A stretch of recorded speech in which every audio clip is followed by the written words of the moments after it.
बलौदाबाजार जिला के भाटापारा में आदिवासी समाज के द्वारा विरोध प्रदर्शन करत हुए मध्य प्रदेश के मुख्यमंत्री शिवराज सिंह चौहान के पुतला दहन करे गई। मध्य प्रदेश के देवास जिला में नेमावर थाना क्षेत्र में हुए जघन्य हत्या और बलात्कार के घटना के विरोध जताई।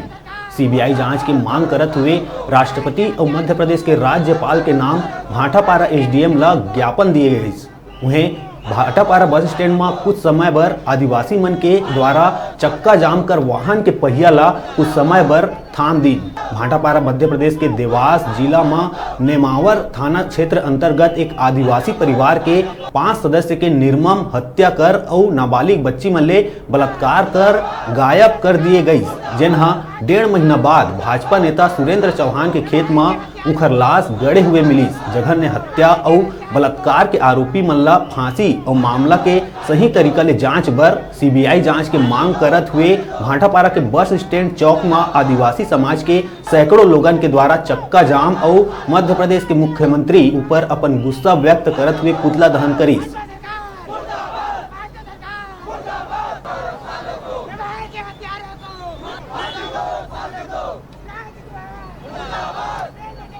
में जो हत्या हुआ है उसके संबंध में आदिवासी सेना सर्व आदिवासी समाज के तत्वाधान में आज पुतला दहन का कार्यक्रम इस बस स्टैंड के चौराहे पर भाटापारा चौराहे पर किया जा रहा है और सर्व आदिवासी समाज और आदिवासी सेना बहुत आक्रोश व्यक्त कर रहे हैं क्योंकि हमारे समाज के 4 लोगों का हत्या हुआ है। जो हत्या के विरोध में आज एक दिवसीय धरना प्रदर्शन और पुतला दहन का कार्यक्रम रखा गया है और इस मंच के माध्यम से हम शिवराज सरकार को यह संदेश देना चाहते हैं,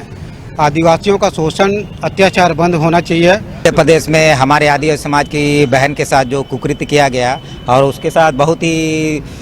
जघन्य अपराध हुआ है और काफ़ी निंदनीय घटना वहाँ पर, उस घटना पर हम दुख व्यक्त करते हैं और प्रशासन से मांग करते हैं कि हमारे आदिवासी समाज पर जो उत्पीड़न अत्याचार शोषण हो रहे हैं उसे बंद होना चाहिए और निर्भया कांड के मामले में इतना मीडिया ने दिखा है, इसे भी हाईलाइट करे ताकि लोग जाने कि आज भी महिलाओं और बच्ची सुरक्षित नहीं है। हम चाहते हैं कि हमारे समाज की महिलाओं को भी मान सम्मान मिले और उनके लिए भी अन्य समाज के लोग भी आगे आए। हमने जैसे निर्भया कांड में सभी का साथ दिया तो हमारे बहन बेटियों के साथ अत्याचार शोषण और ऐसा होता है तो अन्य समाज से भी हम निवेदन करते हैं कि वो भी हमारा सहयोग करें।